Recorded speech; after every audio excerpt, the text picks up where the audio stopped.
Yeah. Yeah. He's already on the edge.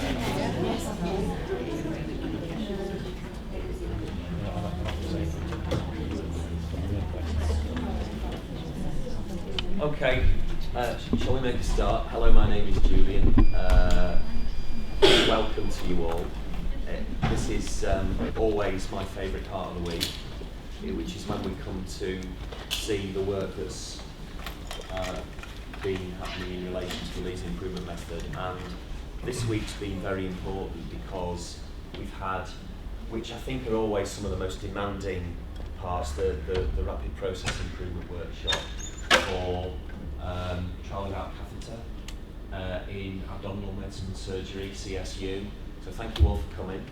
And I suspect on the front row we've got colleagues who are going to be reporting out, Chris, but I know you've had a very busy week, and it's always a big commitment to make, I know, to actually focus on a patient pathway and a value stream and taking that out when you've all got incredibly busy jobs. But I guess the reflection is, come in guys, have a seat. The only way we're going to take things forward and improve is to give ourselves that dedicated time to do that and to really critically evaluate what we're doing and how we can improve it. And also, the other key part of this is about the patient focus. And come in everyone. Word spreading. I think urologist just collapsed. Okay. That's not very reassuring. Don't worry.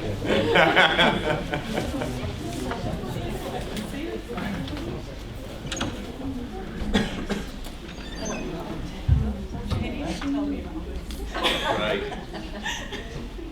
We've got another bus arriving at the front. Just can I say welcome to you all, and welcome to colleagues that are joining us. This is the report out for what you see behind me, and I was just saying how important this is and grateful I am to all of you that have been involved in this. And what's also important is everyone in the whole team and in the home team and everyone who will be benefiting from this gets to hear what colleagues are saying and ensure that we can make the changes that we want to make for the benefit of patients and indeed for the benefit of all of us as staff, because a lot of this is about taking away some of those day-to-day frustrations and things that make life difficult sometimes and improving the way that we work. So that's enough from me. Great to see the team, and please take the stage, and Chris, perhaps you could introduce everyone. Indeed. Come and join me, guys.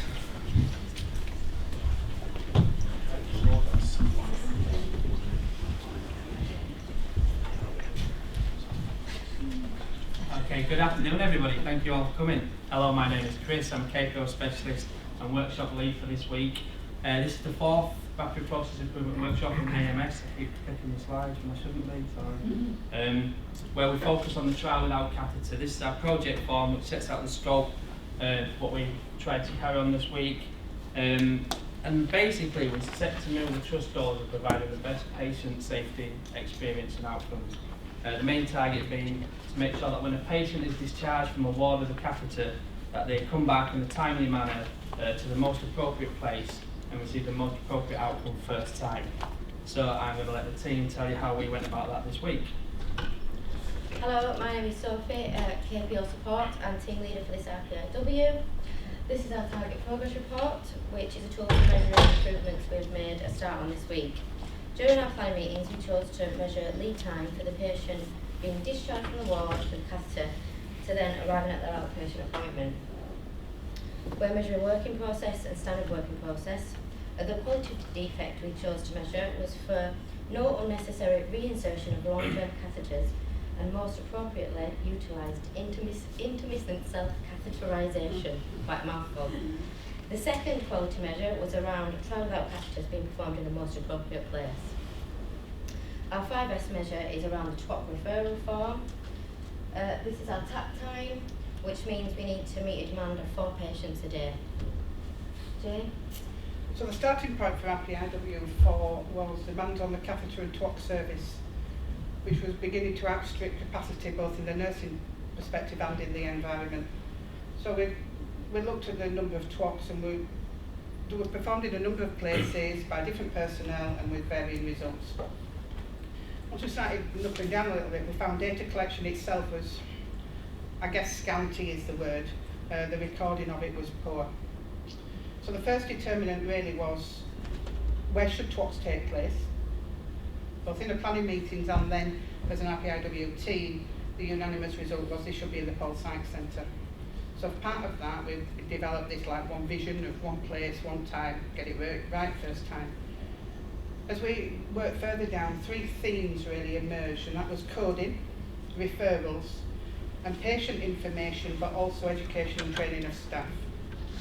So my little team here are going to individually tell you about their role in that process. Mr. Brown. Thank you very much, Jane. I'm Alan Paul, I'm a urologist in the department here.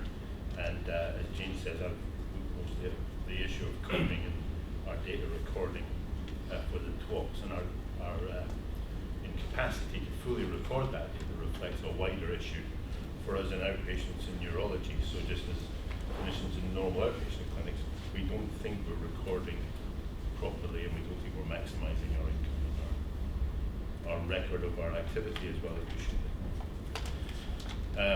With respect to the TWOC service, especially with Jane's aspiration for all of the TWOC service coming in-house, we're going to need more resource, and we perceive that if we can generate more resource by billing correctly, charging correctly for our current activity, that might let us do that. By way of example, in the last complete month of data we have, which is April of this year, we recorded 46 trials without catheter on paper, there somewhere, but we only recorded 21 electronically, which is, say, a deficit of 25 cases. The TWOC itself costs £280 to the CCG, and if we include an ultrasound scan of the residual urine, which all the patients get at the TWOC, the total unclaimed money we think in April would be £12,500 or something. So we think it's a pretty significant deficit. We identified really only 2 steps in the process of coding, that is to say paper coding by the clinician or by Jane and Crystal, colleagues putting in and taking our catheters. And we don't really have a way of measuring that. We don't know how many people are just not filling in that form, but we suspect it's a number greater than 0, shall we say. And then the form goes to our receptionists in the department, and they code that in the PAS system, and that's where we can measure the deficit. So we've tried to alter the RPO5, the paper version of the form, and we've tried to alter the process as well. David is going to speak about it. Hello, my name is David Golding, Business Manager for Urology. After identifying problems with the coding, as a team we began to generate ideas. Firstly, greater importance should be placed upon coding. For this staff need a better understanding of the coding process. We have made slight additions to the RTO5 along with the admin process that sits behind it. There was a need for standard work description forms to support our colleagues complete the RTO5s and inputting the outpatient codes on PAS. These forms will work as guides for clinicians, CNS team and the outpatient reception staff. Additions to the RTO5 include greater coding options that will give us a better depth of coding. The standard work description form for PAS coding includes safety and quality checks. It will also empower reception staff to return any incomplete forms. The RPIW team will audit the quality of PAS coding and the completed forms at the end of July. Hello, I'm Nigel, Charge Nurse David Beavers, a member of the RPIW team. Until Paul Sykes Centre gets up and running with a new system, David Beavers during the interim period will continue to take TWOCs from J42 and 43 and our current patients. We have identified problems with the current David Beavers system. There was no accurate PAS or data collection. We did get unexpected arrivals in the unit coming for TWOCs. Patients would arrive with no notes. There was no RTO5 forms for data collection, no TWOC advice booklets linked to patients, and a haphazard system of notifying admin of successful TWOCs. and also no GP notifications. Following this week, we'll identify the system for listing patients for TWACs as soon as possible, ideally post-operative on warding after reading the op notes. Ward 42 and 43 have also been contacted how to refer TWACs via the generic urology booking system, and Ward 42 and 43 are going to verbally inform David Beavers of bookings and send the notes. A TWAC booklet is also going to be given to David Beavers' patients prior to discharge, so they are aware what's going to happen. For TWACs over 48 hours, a leaflet will be added to the appointment letter. Following this, David Beavers' admin will now be aware of listed patients coming in and therefore improve the patient experience. Patients will have an increased understanding due to a TWAC booklet also. And we have also developed a TWAC clinic form, and it is more following standard work and staff education. There's a process in progress to inform the GPs now, and there's a standard work being produced to ensure that RTO5s are completed accurately and coding is informed. Hello, my name is Crystal and I'm a urologist here in Paul Sykes and team member of this RPIW. Prior to this week, referrals were placed to areas in the hospital that undertakes TWACs in various formats. In David Beavers, this mainly was verbal, and in the Paul Sykes, this ranged from verbal, fax to patient having drop-in visits. An interim email format referral was generated to tackle some of the issues, but this was again not ideal, as it was sent by staff to a personal email address and staff was not always IT savvy. Again, the walk was performed and conversations had with colleagues from other areas. Throughout this process, it became apparent that a great deal of phone calls was fielded regarding TWAC queries and how to place referrals. There are split services available for TWACs, which is either for TWACs to be performed in the Paul Sykes or in the community. However, the community service is not common knowledge to all. Educational needs were highlighted as a problem, as some found the referral forms for areas difficult to access, and some were also uncertain as to which patients should be seen where. On a whole, this could impact on patient experience, as at the end of the day they're sometimes sat around wondering when and where they'll be seen. It was also found that this has led to an increased demand on services provided in the Paul Sykes and had a general impact on waiting times, clinic capacity and staff time sorting queries.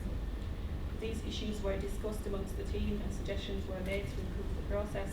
The suggestions were then relayed back to staff on J42 and 43, and they felt that the suggestions would be very beneficial towards service improvement. I'll pass you over to Brooke. Hello, my name is Brooke. I'm a sister on J42 and team member of this RPIW. After identifying these problems, we decided urology in general needed to be more visible. During this week, we have developed and launched a urology intranet page, started to upload information onto this site. On this intranet page, we have developed a referrals tab.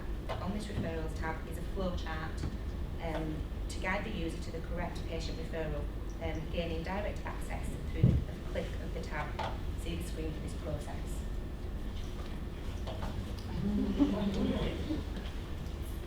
From this, we then 5x the referral for Paul Sykes Urology and created a new referral which is user-friendly and precise. We started with the aim to create a referral that was easy to save and send to the open CNS email box. However, we knew this was still not the ideal method.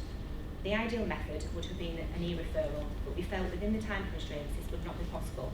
After further discussion, we decided to attempt to create this e-referral, and with help from our IT colleagues, we now have our ideal e-referral, which submits directly from the intranet page to the CNS email box without any need for further email or attachments. This referral will help the user give more precise patient information, meaning the urology CNS team will be able to triage referrals appropriately and more effectively, with the end aim to free up clinic time for new referrals and decrease patient waiting times, which will in the whole provide a better patient experience. Hello, my name is Emma Wright, clinical educator with the discharge team and team member of this RPIW. So it's already been highlighted that in some areas there were lack of awareness of the CUCS service in the community, and this resulted in the incorrect referrals of patients to the Paul Sykes Centre and primarily putting unnecessary pressure on our service. The useful information tab that's been put on the intranet site and this will include the CUCS referral form as well as the referral form for Paul Sykes. And once fully developed, information about what both services deliver and the necessity of referring to the right service. When discussing the patient experience though earlier in the week, it was described how patients can attend for their TWOC appointments, unaware of why they're actually here and what to expect. We uncovered a TWOC booklet that already exists, which explains the full procedure in patient language, how long they can expect to be with us, but most importantly, what will happen if the patient can't pass urine. The use of non-negative language in the booklet was most powerful. Currently, patients are faced with either a past TWOC or a failed TWOC, and the impact on the latter was discussed.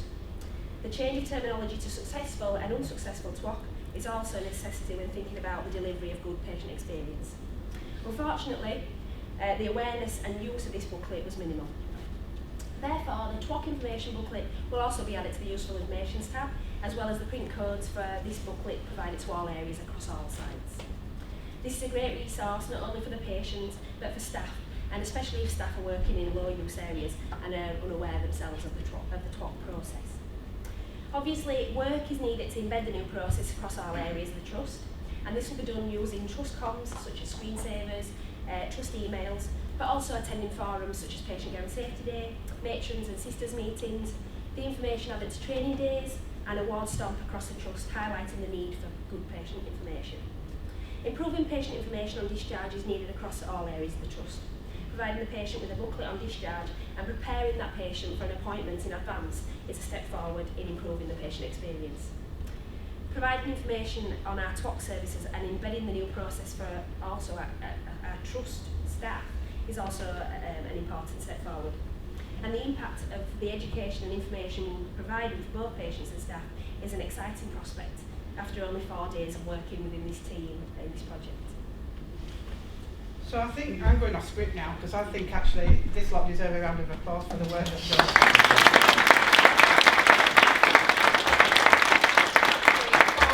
It's done an enormous amount of work, and I'm hoping that we've not only improved the coding and improved the referrals, but obviously we've improved the patient experience. It's about the patient experience, but it's also about collaboration with staff. And I think it's testament to the people that are in this room and sat in the audience that we've purposely done as Gemba walks, and we've had to engage with a lot of people. There's a lot of teamwork involved in urology and a lot of communication and coaching involved, and the people are in the room that we've had to approach, get on side, and create that sense of change without it being threatening.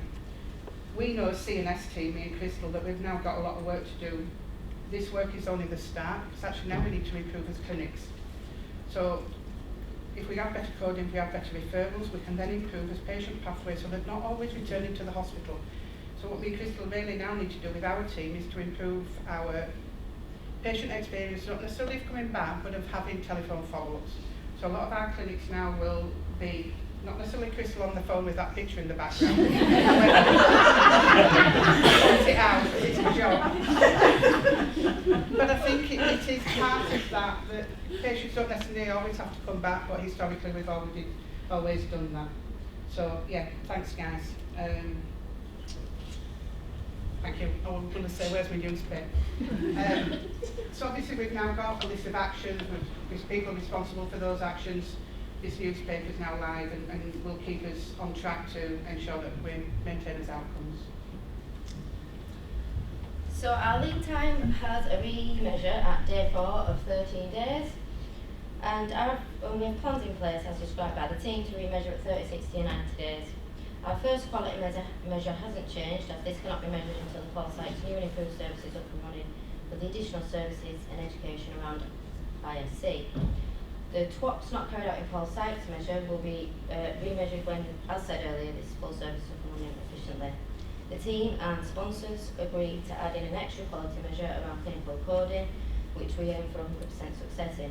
The baseline for this is 54%, and plans in place as described by the team to eliminate this defect through standard work and empowering our teams. I'm happy to report the re-measure for the 5S referral form is now at a level 3, with an aim to reach level 4 in 30 days. So I think really the key learnings from this week is run your business, and that's you guys as well in the room. We have efficient coding, plans in place, we can work as a team, we communicate excellently, and we can organise as new ideas, we can plan as change and ensure it's not threatening. So,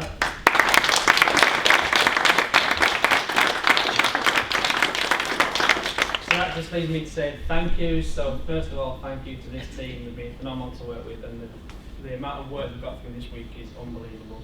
We couldn't have done that without the home team. Some of you are here for us. Thank you very much. That's both on David Beams and in Paul Sykes. And everybody else listed on there, IT, admin, everybody, we couldn't have done this without you. So thank you very much. Any questions?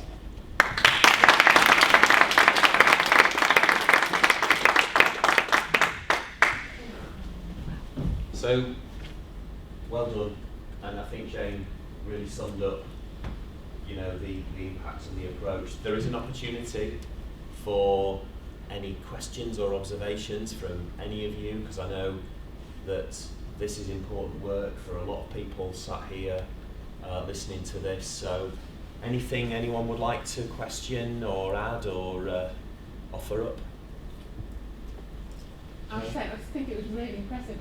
I used to work with the team a few years ago, and I know how busy it is in that department, and the fact that they've done all that with everything else going on around, I think it is really, you know, it's really something you can be really proud of yourself. It's been really hard work.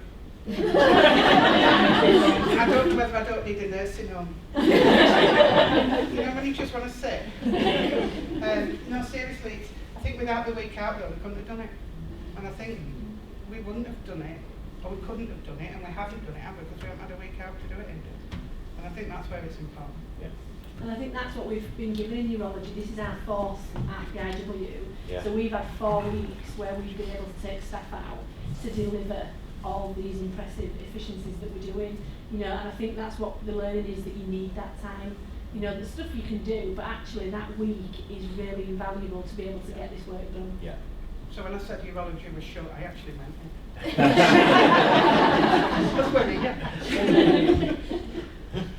I just wondered if there was some shared learning about coding, because obviously you've just looked at one procedure and the fact that our depth of coding isn't great there. What's the learning, I suppose, for other procedures? I think we haven't just looked at this, you know, so on our current RTO5 there are a number of procedures, some of them relating to the talk service, some of them relating to just a normal clinic appointment and the kind of bedside sort of testing we do. And we don't think we do either of these well enough. It probably should be expanded to include a number of other things, which are some of them less easy to code really. But I think in-house in urology it touches on a number of things that we haven't done well. And I would hope, just with some of those changes we made, of making it kind of impossible to submit the form or have an acceptable form without ticking something, we hope maybe will change behaviour a little bit. I think in terms of the fullness of the electronic coding, it's about availability of a person, it's about capacity. And I think that our receptionists are very pushed, and are particularly pushed at particularly busy times in the clinic, which we can predict absolutely better. And if there's only one receptionist doing the booking in and the booking out, it's not going to happen. You know? So if we can take a bit of resource to resource properly that task, which itself is generating resource, I think that was a learning point for me. I think so the other key to that was, so there was 7 people in the room, half the people in the room didn't know what coding was. So it's this kind of black magic that goes on in the hospital that most of the people don't know anything about, or the importance of. So we talk about communication and sharing that and education. I think that's a huge part of this world, is the importance of coding, because if we don't do it, we don't get paid. It's as simple as that. You bet. I mean, well done. You've obviously done a fantastic job this week. And you know, I'm sure that you will get the clinic set up. I can remember I think it was the second RPIW where we talked about having a Lutz clinic, and now that's up and running, and that's making a big difference. So I'm sure you will shift some of this work into Paul Sykes. My question is, and a comment I suppose at the same time, is each RPIW that I've listened to people discover things that are already there, but not everybody knows about, coding being one of them, the TWOC booklet being another. I suppose, what was your biggest surprise during the week? Unclaimed money. An epiphany from here.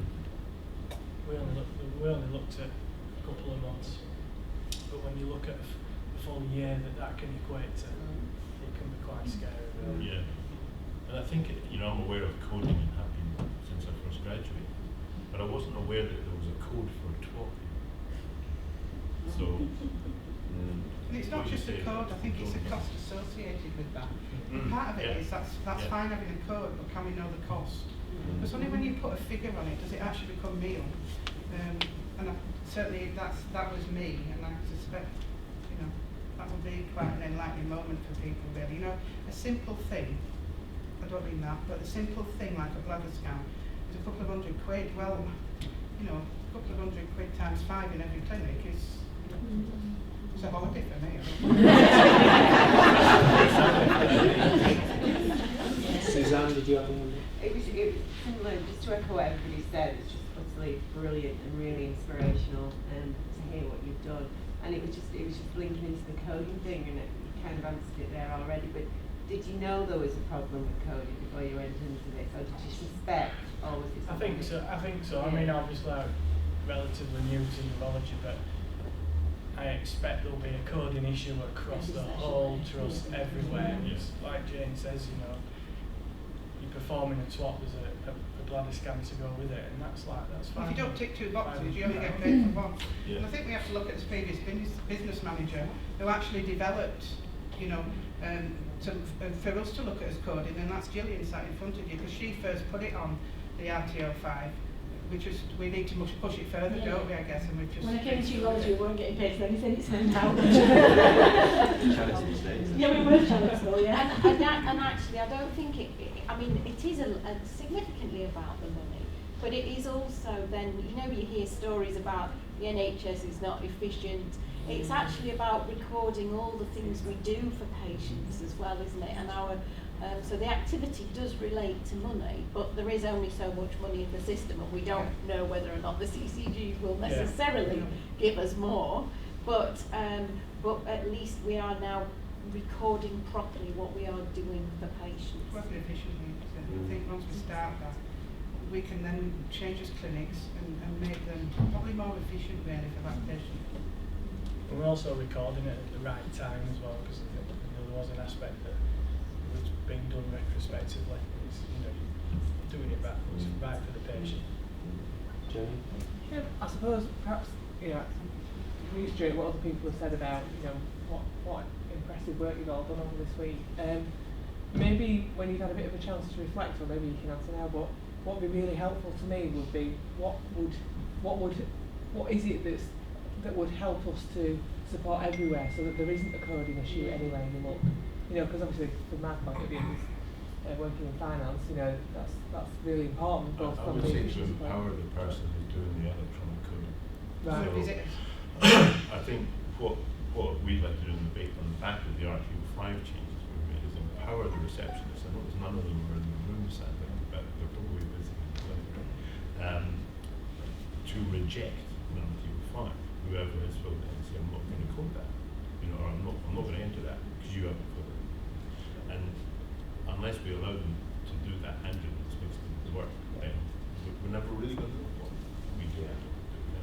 But I think to empower that relatively junior person in the team is the only way I can see that. I think coding needs to be brought up or be part of induction. I think, like Chris said, of the 7 of us, there was only a couple of us that knew what coding was and how we get paid. And it doesn't need to be really in-depth at induction, but just a small section on coding and how the hospital gets paid for an outpatient appointment, something like that. Yeah. Just in terms of what I'm saying, I think we can share some learning here from what Chapel Others have done in terms of rejecting paperwork that's being generated by the consultant body because it's incomplete or illegible. They've gone through that process, so we can fairly easily replicate what's happening. and the consultants didn't eat them, and they Yeah. did fill in the Well, forms better. I was going to say, I think that if we do it in context like sites where we all know each other and we know the reception so well, Yeah. you I mean, I nobody has think to in feel the threatened States, by they, that, do they? no, in the States they don't call it coding, they call it billing. And you know, maybe we Not actually 2 have miles to. from here, I call it billing as well. Absolutely. Okay. Finally, Helen. I couldn't let this week pass without congratulating Sophie. Sophie joined the KPO team in December 2015, was it, Sophie? Partway through her business admin apprentice programme, she's completed the Lean for Leaders programme. We were celebrating Lean for Leaders before you all came in the room. This is what you can do at the end of Lean for Leaders. You can get involved and support this work. But Sophie's done an amazing job this week, and is a credit to the KPO team. Can I add to that? Because there's me and Sophie are the only two that cried. Well, Everybody else is hard. I think on that note, what I wanted to do was award all of you involved with your certificate of participation. So, Jane, Alan, Thank you. David, well done.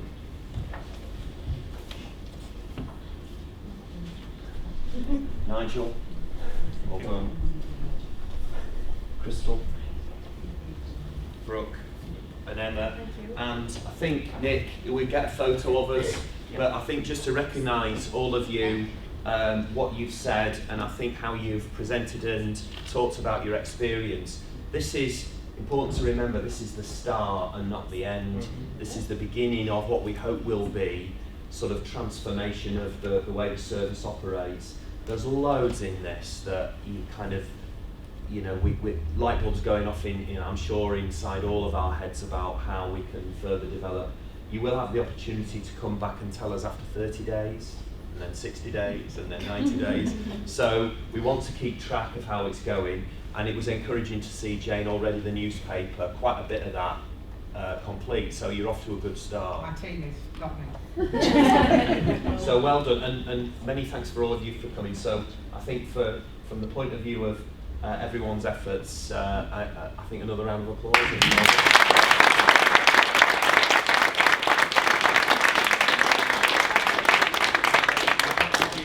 Come together, we'll get a quick photograph.